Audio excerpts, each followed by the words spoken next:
Ei, ei, ei, psiu, eu tô aqui, louco pra ensinar. Uou, ei, ei, ei, psiu, você aí, presta atenção. Que vamos. Perdi a rima, galera, mas o exercício tá aqui, vamos resolver, pessoal. A primeira afirmativa é correta, tá? A lente da figura A comporta-se como uma lente convergente, a lente da figura B como uma lente divergente. Então, ó, vocês perceberem, a figura A, eu estou convergindo os meus raios luminosos para um único ponto, enquanto a figura B eu estou fazendo o contrário, eles estão divergindo para pontos distintos, tá?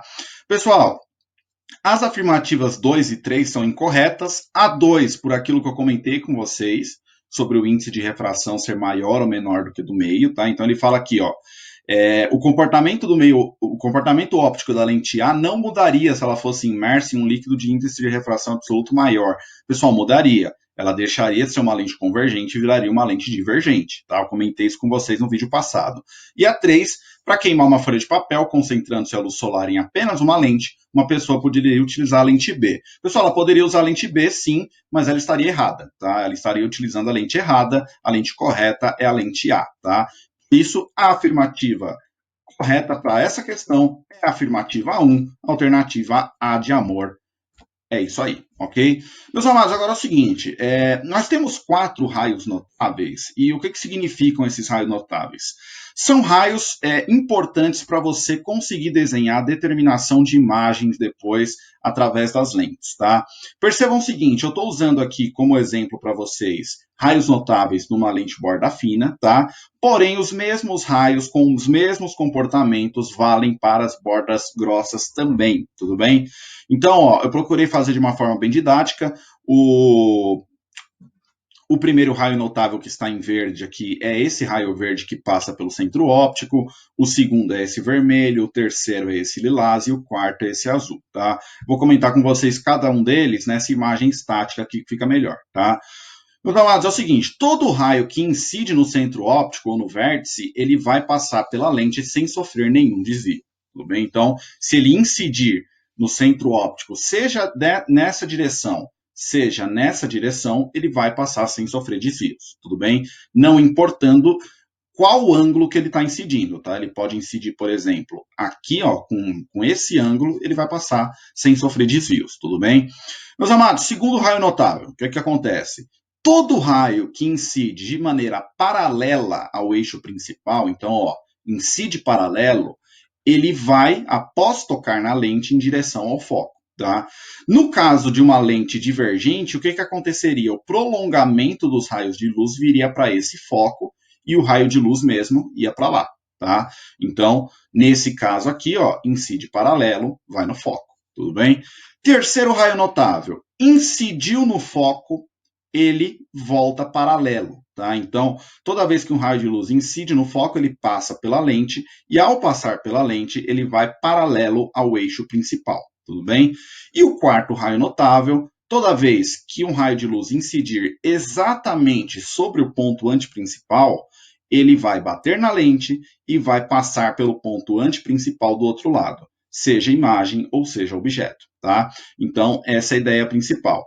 Pessoal, muita atenção para esses 4 raios notáveis, tá? É importante saber como cada um se comporta, porque é a partir deles que a gente faz a nossa determinação gráfica de imagens, tá? Então, como cada coisa se comporta em determinada posição em relação à lente, tudo bem? Pessoal, o primeiro caso é um caso onde eu tenho uma lente de borda fina, tá? Essa lente nós vamos considerar que é uma lente convergente, tudo bem? E aí o que acontece? Sendo uma lente convergente, os raios de luz ali que incidem em paralelo vão convergir para o foco, tudo bem? Beleza. No fim das contas, o que a gente forma quando o objeto está situado antes do ponto antiprincipal? Então, esse objeto está muito longe da lente. O que acontece? Esse raio de luz incide no centro óptico, passa reto.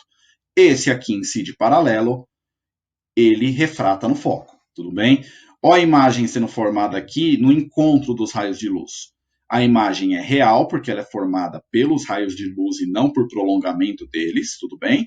A imagem é invertida, porque ela é formada no outro semiplano em relação ao objeto, e a imagem é menor do que o objeto em si, tá? Pessoal, isso acontece na máquina fotográfica e no olho humano. A imagem formada na retina é uma imagem invertida. Quem faz a interpretação para a gente é o cérebro, tá? Então, é isso que a gente tem no olho humano, tá? Meus amados, segundo caso, olha só. Eu coloquei agora o meu objeto em cima do ponto antiprincipal.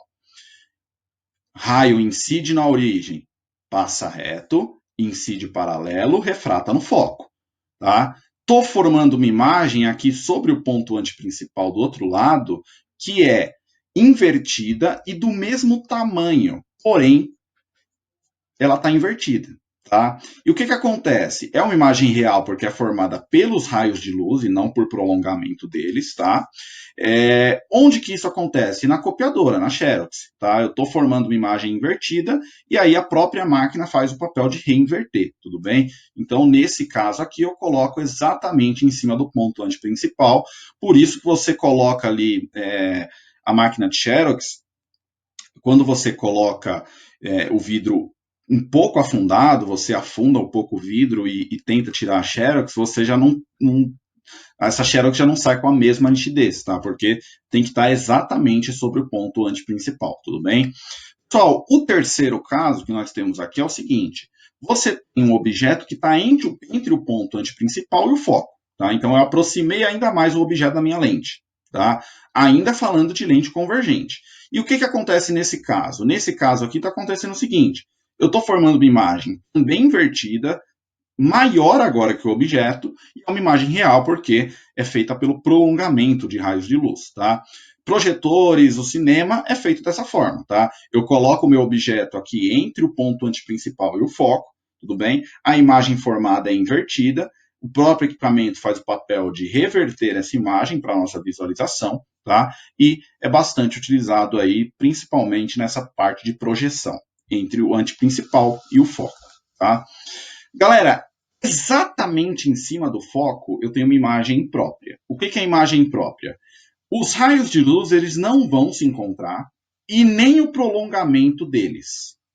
Tá? Nem de um lado e nem do outro eu vou ter encontro desses raios de luz. Paulo, o que eu vou visualizar nesse caso? Um borrão. Tá?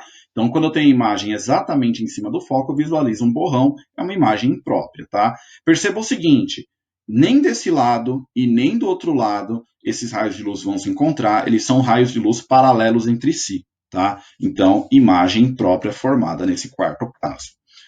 Pessoal, quinto caso, aproximei ainda mais meu objeto da lente. Olha o que aconteceu. Raio incidente paralelo foi no foco. Raio incidente no centro óptico passou reto. Esses raios aqui desse lado, eles não vão se encontrar. Porém, lá do outro lado, eles vão se encontrar na forma de prolongamento. Então, se eles se encontraram na forma de prolongamento, a imagem não é mais real, agora é uma imagem virtual, ok? Ela é uma imagem direita, tá? Por quê? Porque ela está formada no mesmo semiplano do objeto e é uma imagem maior que o objeto, tá? Então, a lupa é um exemplo clássico disso aqui, tá? Quando eu uso uma lupa, o que eu estou fazendo? Eu estou usando uma lente que é convergente, tá? Justamente para aumentar o tamanho do meu objeto pelo prolongamento dos raios de luz, tudo bem? Correção de hipermetropia, presbiopia também é dessa forma. Nós teremos uma aula para falar sobre questões ópticas humanas, tudo bem? Pessoal, no caso de lente divergente, só tem um caso, tá? Que é justamente o caso usado para correção de miopia, né? Então, a miopia é um distúrbio que eu tenho a formação da imagem antes da retina, tudo bem? E o que acontece? Para corrigir, eu uso uma lente desse tipo, uma lente divergente. Percebam que eu coloquei aqui ela sendo borda grossa, tá? O que está acontecendo aqui? Raio incidente no centro óptico passou reto, raio incidente no foco, o prolongamento, raio incidente paralelo, o prolongamento dele veio no foco, ok? Então, ó, tá divergindo aqui, o prolongamento veio no foco, e eu tenho um encontro aqui, ó, que é um encontro envolvendo um prolongamento de raios. E toda vez que eu tiver um encontro envolvendo um prolongamento de raios, essa imagem é virtual. Nesse caso é direita, porque eu tenho o mesmo semiplano do objeto e é menor do que o objeto, tá? Justamente por isso, a pessoa com miopia, ela usa esse tipo de lente para corrigir a visão dela de longe, certo? Para que os objetos admitam um menor foco, né? Para que o objeto apareça menor do que na visão de fato dela, tá? Pessoal, com base nesses casos todos, exercício 1 da página 36, isso aqui não é exercício, não, isso aqui é a mãe.